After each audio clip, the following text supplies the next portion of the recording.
of Allegiance.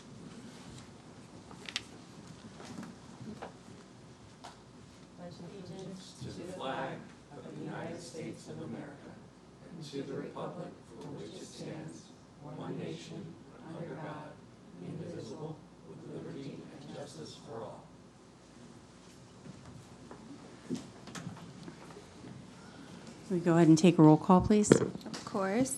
I have Chair Olive Horning as an excused absence. I have Acting Chair Member Bobby Bryant, Here. Member Patrice Campbell, Here. Member Elizabeth Lamug, Here. Member Trevor Estill, Here. Member Tony Jones I have as an excused absence, along with Member Camilo Okendo. Thank you. All right, at this time, we don't have anything under opening business. So if we can go to approval of minutes and approve June 13th, 2023 work session minutes. I make a motion to approve the June 13th, 2023 work session minutes. Is that, or 20, I'm sorry, was that the correct date? June 13th. June 13th. Work session minutes. Thank you. Can I get a second? Second. All in favor? Aye. Aye. Can we look at the June 13th, 2023 regular meeting minutes and approve, get an approval of minutes? I'll make a motion to approve the June 13th, 2023 regular meeting minutes. Can we get a second? I second. All in favor? Aye. Aye. Aye. Both of those minutes will pass. Right now, we don't have anything under old business, so I'd like to open it up for new business. So the first item on our agenda is a certificate of appropriateness for 1425 11th Street. If we could just make a note that that's been pulled from the agenda as the applicant needs to work with staff for some site planning issues. So that will be pulled today. Our next order of business will be the certificate of appropriateness for 1135 New York Avenue. Is there anybody in the audience that would like to speak on behalf of 1135 New York Avenue? Oh, before we do that, we're going to give the staff updates first. Sorry. Okay, so for 1135 New York Avenue, COA 23-00013, the applicant is requesting approval from the Historic Preservation Board for a certificate of appropriateness to install exterior support posts and fiber cement siding on all elevations. Installation of support posts along the building's perimeter on all elevations is what's being proposed. The support posts are intended to support the weight of the new roof, which had been previously approved. Once installed, this post will be concealed behind new exterior walls constructed of fiber cement siding. I'm going to read the background to you. The building is located within the city's business commercial district, CBD1, and within the boundaries is the city's historic preservation district. The building is non-contributing to the local historic district and the St. Cloud Downtown National Register Historic District. The Osceola County Property Appraiser reflects the year of construction as 1920. The research conducted during the 2020 survey supports an earlier year of construction, circa 1915.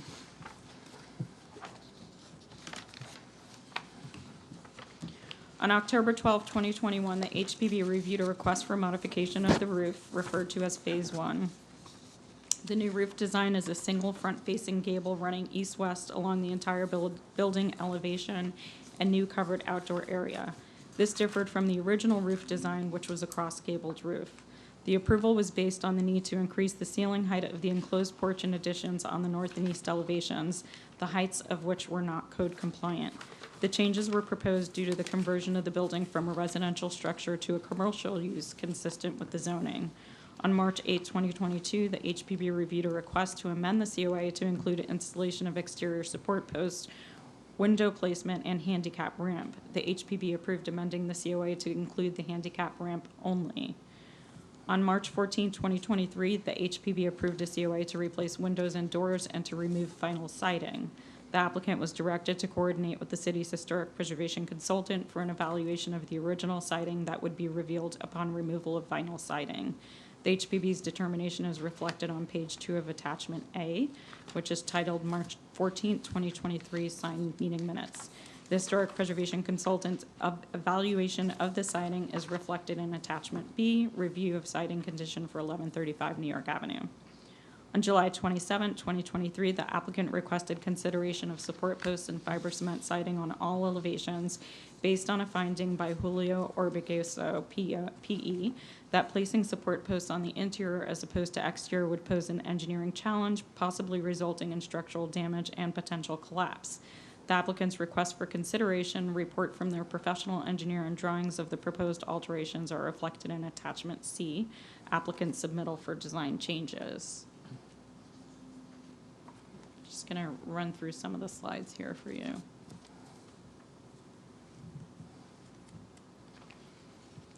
The proposed design changes retain elements of the prior approvals detailed above, including locations of windows and doors, creation of an outdoor covered seating area, and roof design materials.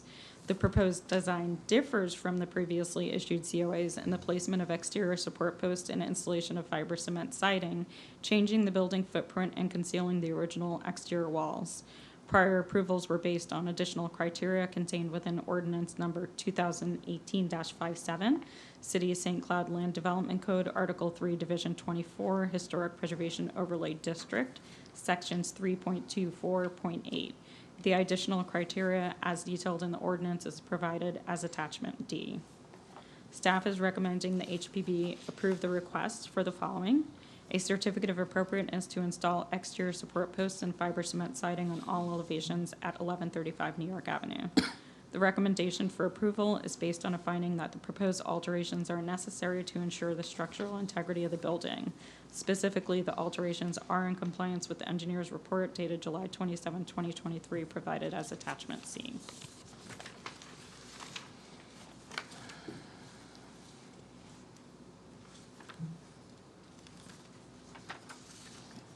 Great. Thank you, Christine. Is there anybody in the audience that would like to speak on behalf of 1135? Please state your name and address for the record. Hi, Dirk Webb, President and CEO, St. Cloud Chamber of Commerce. Madam Chair, ladies and gentlemen of the committee, thank you for allowing me to speak. I understand that ordinances are in place and that safety measures always take first place. Our concern as a visitor center and the Chamber of Commerce is this particular property is a gateway to the downtown area. And between this and our hotel, when I lead tours in the downtown area, they catch people's eye and they're going, what's going on here? And it sends kind of a mixed signal.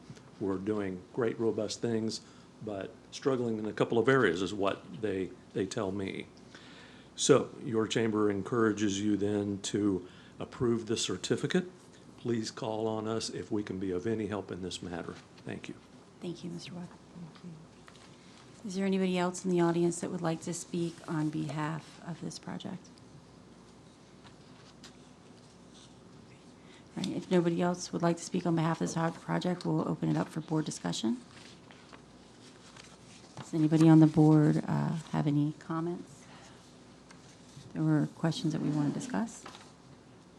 I have a question. We had discussed this before with you guys, and it was originally decided that if there was less than 75% of the original wood, that then you could go into a decision of replacing it with like a hardy board or something similar.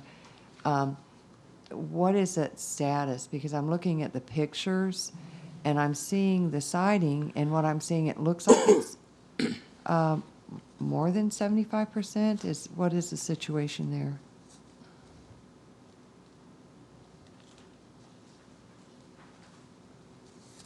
If you can make sure to state your name for the record, please. My name is David Camacho. I'm one of the partners that own 1135 New York Avenue. So we had been working with Christine closely on this, and we did remove all of the aluminum siding, and we revealed what the pictures that are currently on attachment B, I believe it is. Yes, attachment B should have all the pictures, the current pictures of the building. And it was under Christine's impression that it was indeed 75% of salvageable siding. Unfortunately, but because the way the engineer are making, the way we would have to support the posts for the roof, it would be a structural liability to keep the existing building the way it is. So even though the existing siding could be used according to Christine, unfortunately, that's just not an option if we're going to be able to do this roof, to support the roof. And I also read through here, I don't know if I'm skipping ahead too much, but something about you're going to lift the house, you're going to, what is that about? So that would have been the method that was used to put a support I-beam. I'm not an engineer, but this is what I was told. And in that process of lifting or jacking the building, because it's had two exterior rooms added on and expanded, that would cause the building to potentially collapse or injure people in the process.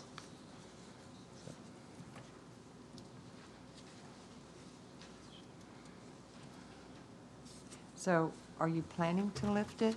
No, the amended or the approval that Christine is recommending would be exterior posts that now basically cover the existing building to support the new roof. So what are you going to do with the exterior, the original, because of the age of the house, what are you going to do with the original siding that was there? Are you? It would be covered. It would be covered? Yeah. Okay. With the fibrous cement siding. Okay. And all of the materials used would be in conforming with the historic preservation ordinances, window sizes, doors, and the hardy board, which I believe has been used in many historic preservation rehab projects. Okay. Do you have any other questions? I have a question. So I guess I'm still confused at why we can't fix why the wood siding still can't be repaired, why it's going to have to be replaced. Because I'm looking at the PE's letter, and on here, it just, it says about using the wood posts, the exterior wood posts, which I understand. And then, but it also says the exterior finishes will comply with the regulations of our historic preservation. So I guess I'm just still not understanding.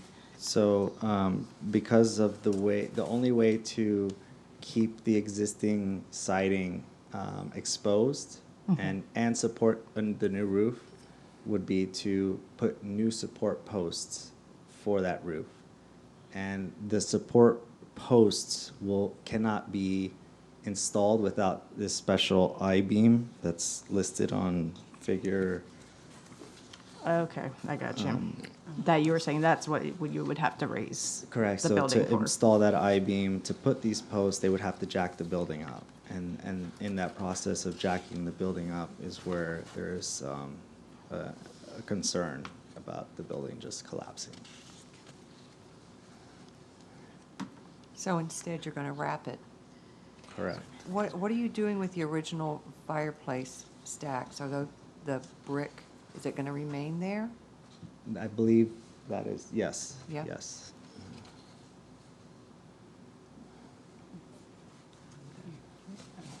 So that if nobody else on the board has any other questions for about this project, can we open the board up for a motion to?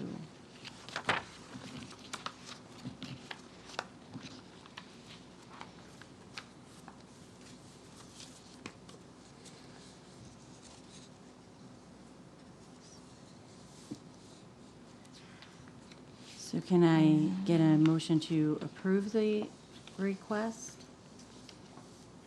Yeah, I would make a motion to approve the certificate of appropriateness to install the exterior support post and fiber cement siding on all elevations at 1135 New York. Under the recommendation, based on the findings, the proposed alterations are necessary to ensure the structural integrity of the building. So I would make a motion to pass, make a motion to approve. Can I get a second? I second. All those in favor? Aye. Aye. Aye. Aye. The motion passes. Thank you. Thank you. Thank you, Christine.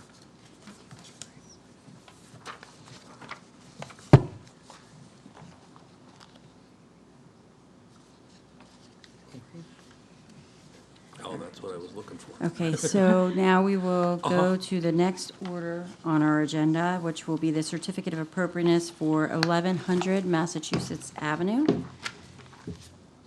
And Christine, would you like to read the staff notes? Certainly.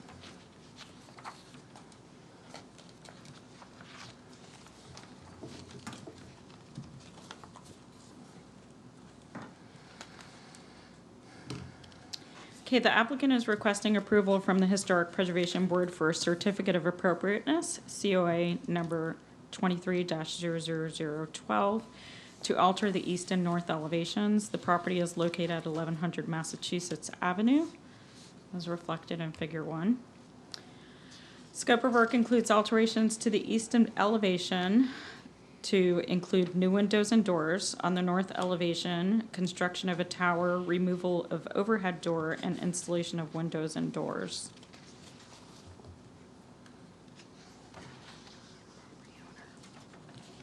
The building is located within the city's commercial business district, CBD2, and within the boundaries of the city's historic preservation district. The building is contributing to the local historic district and the St. Cloud Downtown National Register Historic District. The Osceola County property appraiser reflects the year of construction as 1925. The research conducted during the 2020 survey supports an earlier year of construction, circa 1914, with a substantial addition on the east elevation in 1926. The architectural style is masonry vernacular. The north elevation is reflected in Figure 2, and the east elevation is reflected in Figure 3. Actually, I need to reverse those. The north elevation is reflected in Figure 3, and the east elevation is reflected in Figure 2. Sorry about that. Drawings of the proposed alterations are included in Attachment A. Renderings of the proposed alterations are included in Attachment C. It's important to note that the renderings are provided only to support the drawings and do not match exactly. The COA request is based solely on the dimension drawings. Proposed alterations to the east elevation include removal of 2 windows centrally located on the second story and replacement with a single lancet arch window of a different dimension. Replacement of 2 windows on the second story with lancet arch windows, the width of the opening to remain the same, the height of the opening and recessed stucco to be modified to accommodate the new lancet arch window, and a replacement of entry doors with new lancet arch design. I'm going to show you what that looks like right here. So that's a comparison of the 2 elevations. So you could see that central areas where I'm referring to the lancet arch windows. On the second story, you could see that we've just got 4 regular metal awning windows. Those are not original. Originally, that had some wood double-hung sash windows. And it appears that when they did the addition on the back, mid-century, is when they changed these to the awning windows. But what they're proposing there is to have that center window, a lancet arch, and then the either flanking windows also that lancet arch on the top.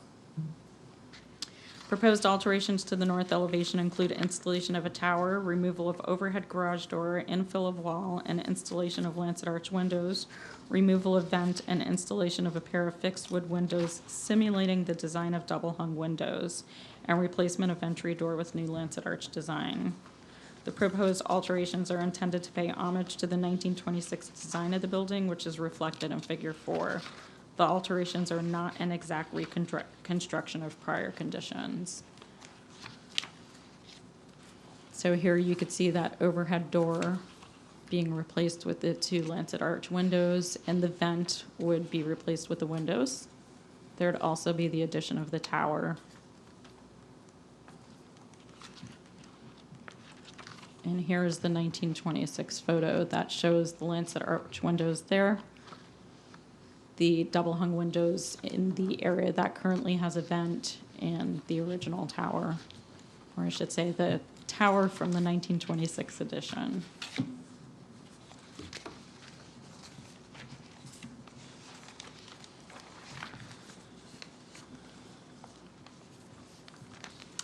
The information detailed in the staff report contains verbatim excerpts from the ordinance. A full copy of the ordinance can be obtained from the City of St. Cloud website. I'm going to read to you the Secretary of the Interior Standards for Rehabilitation, which is in the ordinance. That's ordinance number 2018-57, City of St. Cloud Land Development Code, Article 3, Division 24, Historic Preservation Overlay District, Section 3.24.8, which applies to this project. So standard 1, a property shall be used for its historic purpose or be placed in any use that requires minimal change to the defining characteristics of the building and its site environment. Staff's comments are, the property originally functioned as a church and has since been converted to mixed use.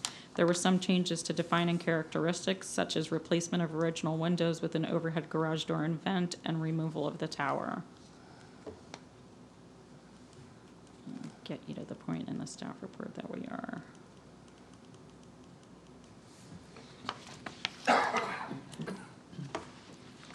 Two, the historic character of a property shall be retained and preserved. The removal of historic materials or alterations of features and spaces that characterize a property shall be avoided.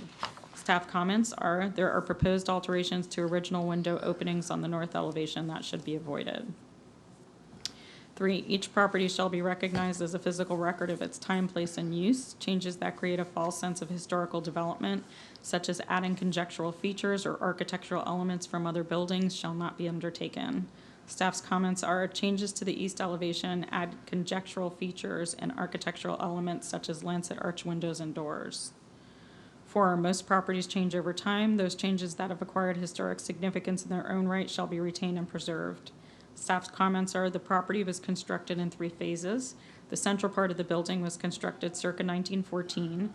The east-facing portion of the building was added in 1926, and the west-facing portion was added mid-century. Each of these elevations have acquired historic significance in their own right. 5, distinctive features, finishes, and construction techniques or examples of craftsmanship that characterize a property shall be preserved. Staff comments are, distinctive features such as original wall recesses and concrete canopies should be preserved. 6, deteriorated historic features shall be repaired rather than replaced. Where the severity of deterioration requires replacement of a distinctive feature, the new feature shall match the old. And design, color, texture, and other visual qualities, and where possible, materials. Replacement of missing features shall be substantiated by documentary, physical, or pictorial evidence. Staff comments are, the replacing of missing features such as the tower and original windows on the north elevation are substantiated by documentary, physical, and pictorial evidence. However, the proposed designs are not exact reconstructions. 7, chemical or physical treatments such as sandblasting that cause damage to historic materials shall not be used. The surface cleaning of structures, if appropriate, shall be undertaken using the gentlest means possible. Staff's comments are, chemical or physical treatments have not been proposed. 8, significant archaeological resources affected by a project shall be protected and preserved. If such resources must be disturbed, mitigation measures shall be undertaken. Staff comments are, there are no known archaeological resources on site. Disturbance is not expected. 9, new addition, exterior alterations, or related new construction on the same parcel of land shall not destroy historic materials that characterize the property. The new work shall be differentiated from the old and should be compatible with the massing scale, size, and architectural features to protect the historic integrity of the property and its environment. Staff's comments are, the proposed alterations do not destroy historic materials that characterize the property. And 10, new additions or related new construction on a parcel of land adjacent to a historic property shall be undertaken in such a manner that if removed in the future, the essential form and integrity of the historic property and its environment would be unimpaired. Staff comments are, new additions and related new construction are not proposed. It's just alterations you're looking at today. Staff recommends the HPB approve with conditions the request for the following. A certificate of appropriateness to alter the north elevation at 1100 Massachusetts Avenue. The conditions of the approvals are as follows. Proposed tower shall be a reconstruction of the original tower as closely as possible based on pictorial evidence. Proposed lancet arch windows on the north elevation to replace overhead garage door will be a reconstruction of the original window design, location, and materials as closely as possible based on pictorial evidence. Proposed windows on north elevation to replace vent will be a reconstruction of the original window design and materials as closely as possible based on pictorial evidence. The original windows were operable. The new windows may be inoperable due to their inaccessible location on the interior. The recommendation for approval with conditions for alterations to the north elevation is based on a finding that the proposed alterations are consistent with the purpose and intent of ordinance number 2018-57, once the conditions outlined have been applied. Specifically, the proposed alterations restore earlier features and do not alter features that have gained significance in their own right. Staff is also recommending that HPB deny the request for the following: a certificate of appropriateness to alter the east elevation at 1100 Massachusetts Avenue. The recommendation for denial for alterations to the east elevation is based on a finding that the proposed alterations are not consistent with the purpose and intent of ordinance number 2018-57. Specifically, proposed alterations to the east elevation add conjectural features and architectural elements such as lancet arch windows and doors. These changes create a false sense of historical development and should not be undertaken. Okay, great. Thank you, Christine. Is there anybody that would like to speak on behalf of 1100 Massachusetts Avenue? Okay, so,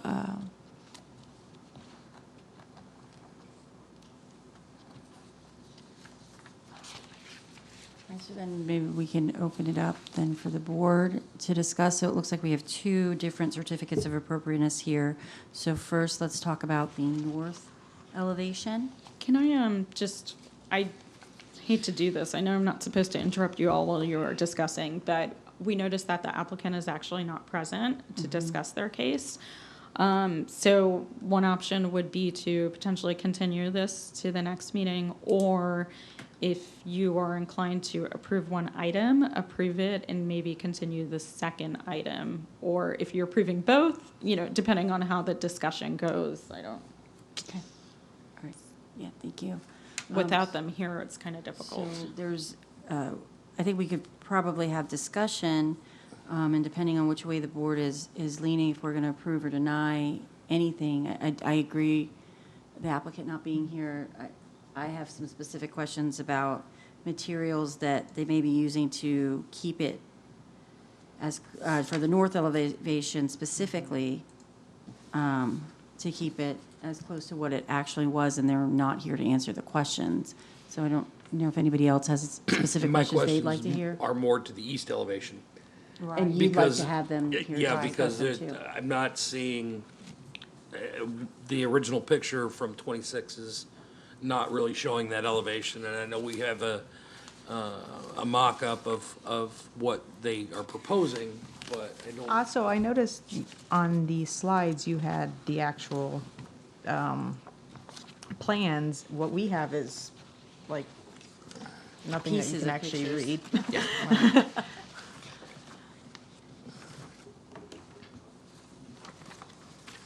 Oh, there's what, okay, it's, there it is at the back. Those are the renderings.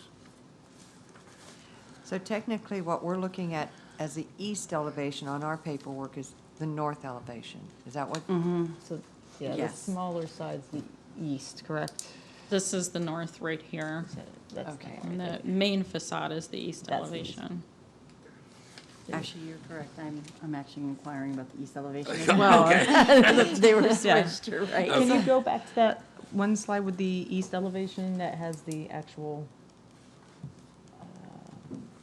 Yeah, that That's the, yes. that's what we don't have in here. Right. These Yes. slides, which would We be just have the useful. renderings.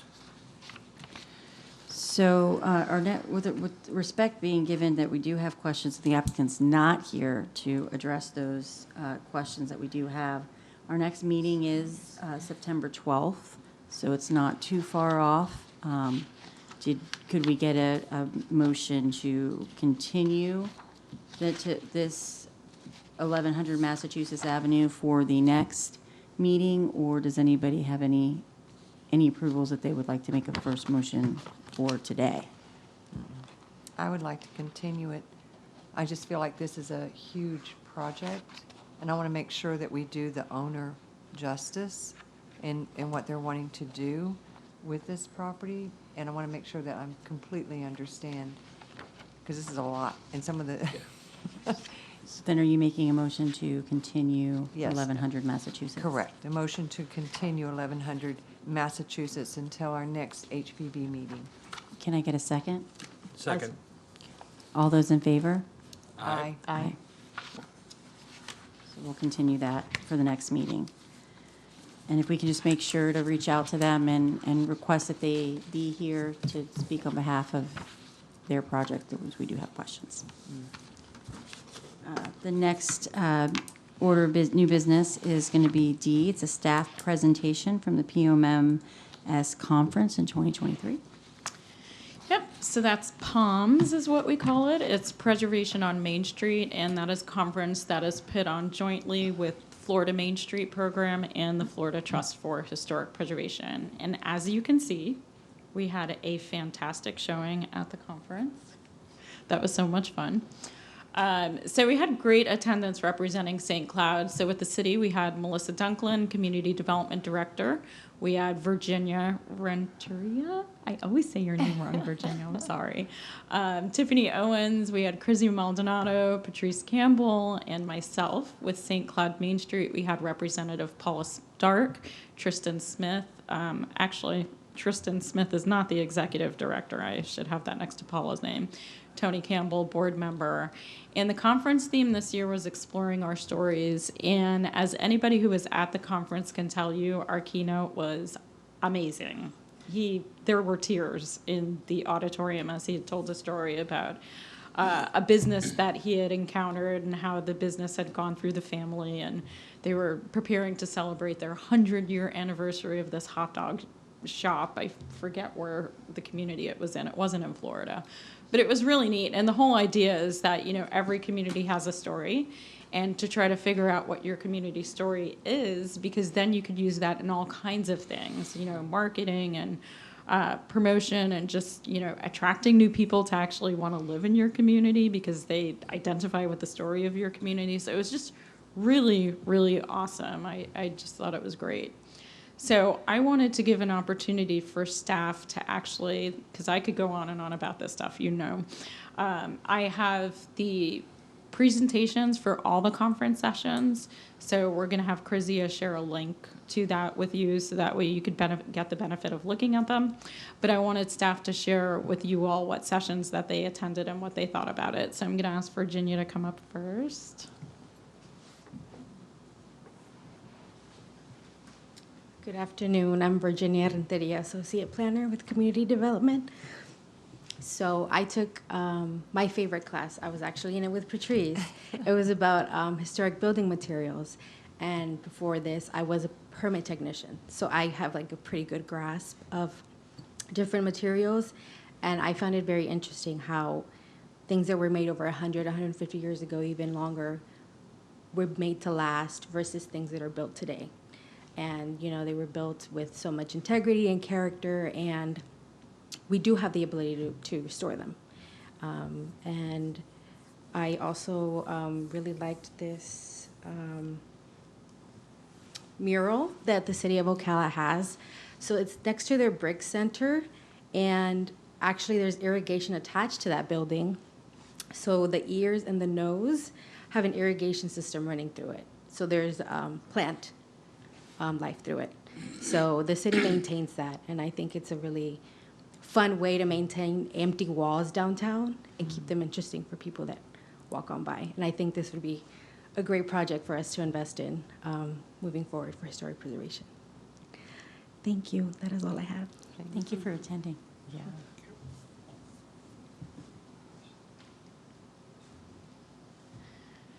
And also in attendance was Crizia Maldonado. So Crizia, you're nice and comfy over there. I suppose you have a microphone in front of you. You don't have to get up. So she's going to tell us a little bit about some of the conference sessions she attended. So some of the conference sessions you'll see was how to use them, how to lose them, and that was discussing volunteers. Deep dive into storytelling. That was one of my favorite. I feel like storytelling is really important, especially with historic preservation. I feel like a lot of people don't have the same connection a lot of you guys do with historic buildings. I know we have a passion and a love for them, and until we connect people to the buildings, like she was saying, there's an emotional connection that you can build just with telling a story of a building. So I think that was one of my favorite because, like she was saying, the business owner, he was a business owner who was going to sell his father's business until he got very sick. And then when he was discussing, this was his father's passion, his dream. And when he was telling his story, it's almost like I wanted to go and visit that place. Like I felt a connection to that family, and I wanted to see that business succeed. And I feel like a lot of the buildings that we have here, that are being reconstructed and they're not preserving them the way we would like to. I think a lot of it is just like speaking more about the importance and the history and the landmarks and trying our best to contribute to the conservation of these residences. So I just think it's really important to just learn how to tell our story and empower these buildings that can't speak for themselves. Thank you so much for attending and telling us about it. Yeah, it was so fun. And I think the other session that you loved was the walking tour for the art as well. I love that one right? too. Mm-hmm. Yeah. So we have a couple of I photos. loved the whole week. It was so nice. Yeah. So that's just some photos from the conference. And like I said, we'll share a link that has the slides that, if you all had been able to go, what you would have seen, but at least you could get the benefit of the information. There might be something that's of interest there to you. Wonderful. Thank you for sharing that with us. Great.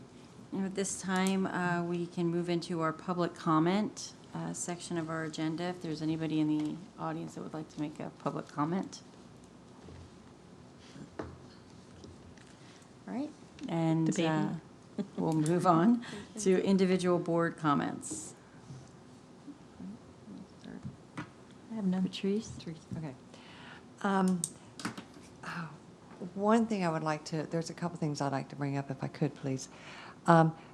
In looking at the 1135 New York, is there any way, because this has been going on for years and years and years and years, and we meet and we make decisions and then they kind of like go stale, and then we meet, we make another, and we've seen it with several of the different locations.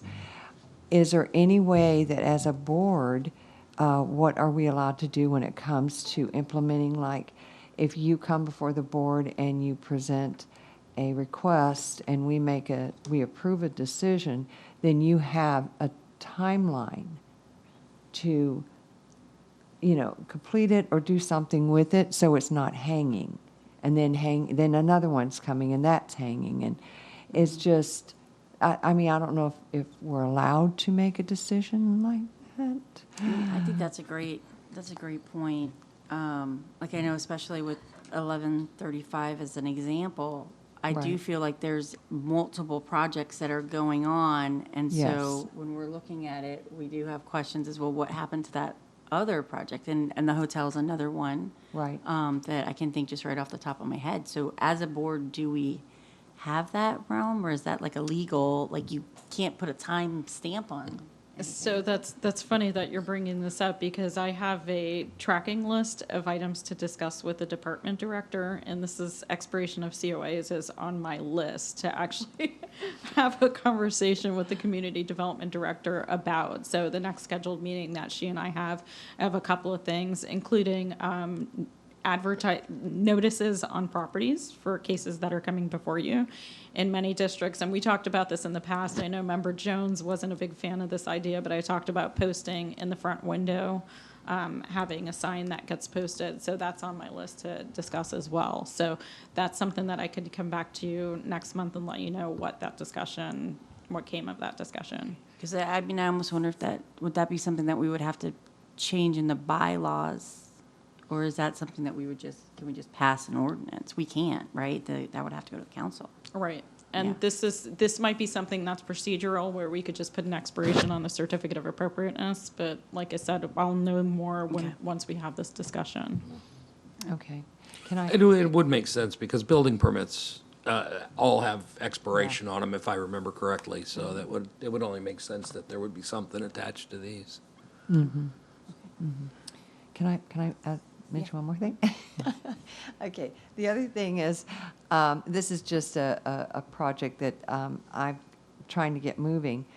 It's the power plant. It'll be 100 years old in 2026, and at this point, my understanding is that the city has it slated to demo, and my understanding is also that the city has been allocated $6 million by OUC to apply to this building. And while I was in Ocala, I did a class in brownfields, trying to get some clarity as to what all this is about and how it would apply to that building, because it would be a great loss, in my opinion, to lose it for our community. And it also has just recently been designated a National Historic District. So it's in a district with a National Historic designation. So, you know, I have within myself started a grassroots movement to try and save this building. And what I would like to ask the people out there and on this board, if you're wanting to do this, because this is what we do as a board, we try and save buildings that are significant and contribute to our community, and this is one that does. Even though it has had multiple additions to it, this can be adjusted based on what the EPA laws allow. And if it's designated as a brownfield, then there's grants that are available. There's things that can be brought in to actually address this situation. But what I'd like to ask is if each of us as a board member and as people that are here, take the time to contact your city council members, elected officials of whatever position that they hold. If you're more interested, I would love to have you, you know. How's that jump- work with the whole board members Yeah, can't? you have to be careful about meetings, so you all Okay. can't assemble outside your board meeting to Okay. discuss items Okay. together. Okay. Because then that would constitute a meeting on an item. How does that work? Because that seems almost unfair that what if we have passions, we're just like, we can't go after them? Because it hasn't been, It's a strange. right, it hasn't been brought before the board. So That's is it true. You technically? can advocate, you all can't get in a room and advocate together. We cannot get in a room together and advocate. It would, if, A it would have violation? to be, yeah, because we have to honor sunshine law, it would have to be something that's actually on your agenda for discussion. So you can do your advocacy, you know, you don't need Member Campbell to advocate, you don't need Member Still to advocate, so you could still do your advocacy, but you can't, like, if you create a committee, you can't do committee meetings together. Okay. I guess So- that's what I was going to say, because, yeah, I was, I had in mind of Green Gables over in Palm Bay or Melbourne, they have their own group got together to save that building. So if we wanted to ever get a group, we couldn't do that, is what you're saying. And we could do it if we weren't, if you weren't at my meeting, you could have your own meeting. You could, if you wanted to not serve on the board, you'd have So to that's pick what we'd one, have to because you do do, have a yeah. responsibility to keep things in the sunshine. Yeah. Especially if this is something that winds up coming to the Historic Preservation would Board. probably We can't would have had you eventually. meet outside Right, the board meeting. I would hope yeah. it would, yeah. So that was, as I say, if it's, that old of a building, it would not come to us if there's already a demolition on it. Because I do know a little bit about the building. I don't know a lot, but I know a little bit. And my understanding is that it was because there was a substantial amount of, pollutants was what it was. It was Contamination. contamination. So you're saying that the money that OUC is designated, is the money they're designating to clean up those pollutants, or is the money that they're designating to restore the facility? I think it's at the discretion of the city, is my understanding.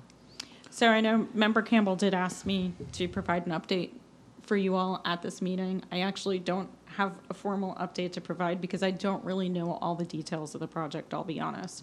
But I did talk to the Community Development Director, Melissa Dunklin, about this, and she's done some research to determine what meeting the city council did have their discussion for that, to direct you all to listen to firsthand that meeting. And so Chrissy's working on getting that meeting date. She's coordinating with Jay over here. So as soon as we get the meeting date, we can give you the meeting audio so you can each listen to what they discussed, and so you can know firsthand what that was, rather than, I don't know if what you're stating is correct. I don't know where that information came from. I'd rather you hear directly the city council communicating on this matter. So Okay. we're going to get that to you as soon as we can. So we don't even know at this moment if it's already, like, if that's too far gone to even, like, the decisions have been made and it's going forward. We don't know that yet. We don't know. I don't think that ever. It was discussed for demolition. I don't know of a demolition order or anything Okay. like that being executed yet, but city council did discuss that as one of the options. That I do would know. believe even if there was an order, if you can get enough support, they can still have a stay on the order, correct? 'Cause Well, is that I not- think- is that, I mean, that would have to be, I think it would need to depend on if they did a first, if it Extensive was a amount of first, if they were just support. talking about it, or if it had actually, they voted. So let's have Melissa Dunklin, the Community Development Director. She has a lot more insight than I do. Let's have her give you an update. Okay. That'd be great. Thank you. Hi, good afternoon, Melissa Dunklin, Community Development Director. So at the council workshop on January 30th of 2020, City Council did evaluate all the options for the site, and at that time, council did choose to demolish the entire building. They're going to clean the site, and they did have it lasered for future use. The LiDAR technology, I believe is what it's called. So that is the direction and decision that our city council made. did they have any environmental professionals speak upon that? Yes, they did. And so once we find the workshop link, we'll send that out. Crizio will get that to you. But yes, they did. I mean, I can remind you that when this decision was made, I believe three of the council members were not on the board at the time. So, I don't know if you want to contact them and have a conversation with them, but as far as I know, it's too late in the game. We've already made the decision. I believe that contracts have already been signed and things of that nature. But again, we'll get the workshop to you, and then you can listen for yourself and see what your thoughts are.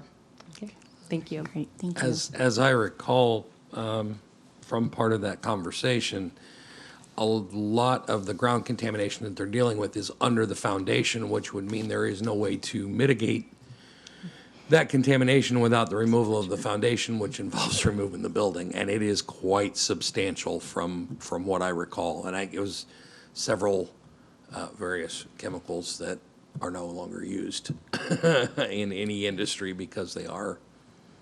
It's unfortunate. I love the building, but that was the conversation that I recall, or the meeting that I recall. There was some discussion about how severe it was.